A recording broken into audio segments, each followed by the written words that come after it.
Pauwi na ako. Nakakasabi. Tapos na yung ano ko dito sa lugar na to. Mga kasabi, sa mga hindi nakakaalam, ang lugar na to ay nasa likod ng Pure Gold. Ayan, likod ng Pure Gold mga kasabi. Tambakan ito. Akala nyo kuprahan, hindi to kuprahan. Ito ay ano, yung mga nagninegosyo ng mga buko juice.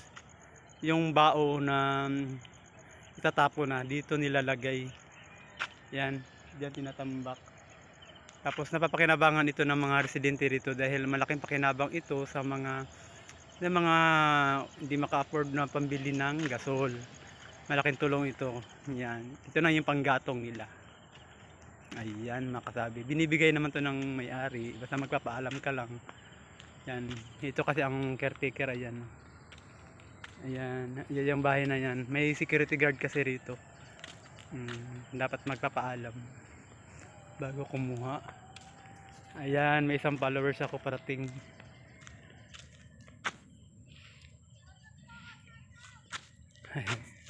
May followers akong dumating. Ayan, hintayin natin. Kanina pa raw sila, nahanap daw ako.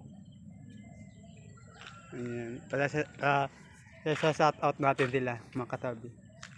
Ayan, salubungin ko para ano, kasi humahaba yung oras.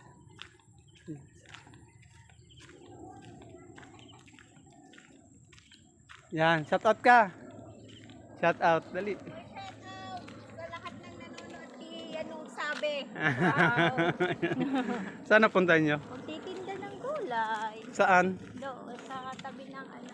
Ah, nagtitinda ka na? Hindi, napasok. Kasi sideline, kailangan natin maraming pera. Ayan, makasabi nagsa-sideline din siya, mautak din ano, para-paraan lang, pero kumita araw-araw. Ayan, mga kasabi.